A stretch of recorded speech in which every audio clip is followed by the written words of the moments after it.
More than a day after the attack, questions are still swirling around the gunman, Thomas Jacob Sanford. This was the scene outside of his house in Burton yesterday.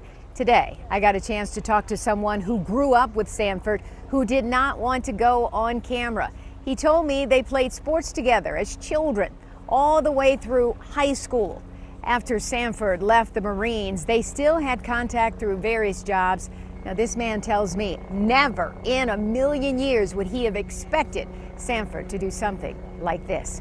7 investigator Ross Jones has been digging into the suspect's past and what police.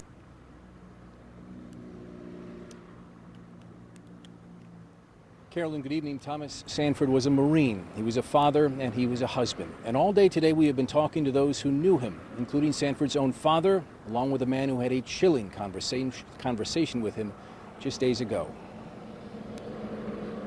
For him to just have the very pointed and direct questions about the Church of Latter-day Saints, he asked me a series of questions. That's really what shook me, because religion is not a common topic, and let alone the Church of Latter-day Saints. Chris John says he came face to face with the man now accused of ramming his truck into a Grand Blanc church, opening fire inside, and burning the building to the ground. I will never forget this interaction. I mean, even outside of what happened, God forbid, it happened on Sunday morning, he was a person who was unforgettable. Johns is running for city council in Burton and was going door to door last week to talk to voters. That's when he came into contact with Thomas Sanford, he said, and had a conversation so jarring, he actually sent a voice memo about it to a friend in the Mormon church.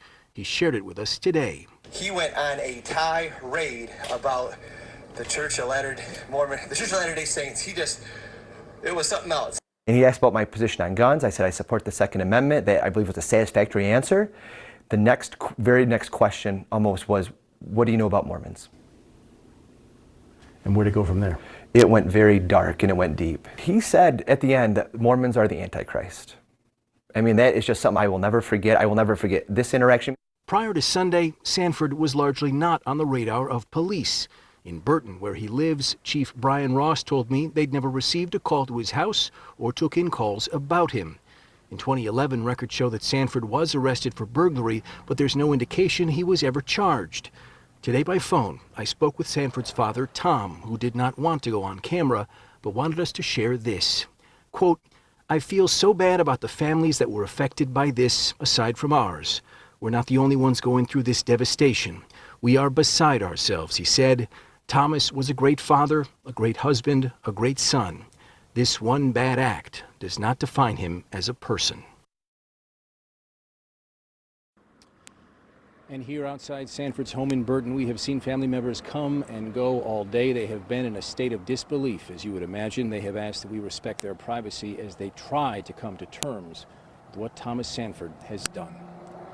We're live in Burton tonight. I'm Ross Jones. Mike, we'll send it back to you. Ross, I cannot imagine what his family is going through, because so many people have said he was such a good man. You know, you heard me say, I talked to someone, I heard others saying that they were praying for him and his family. So just a difficult situation all the way around. Thank you so much, Ross, for your reporting and your investigation.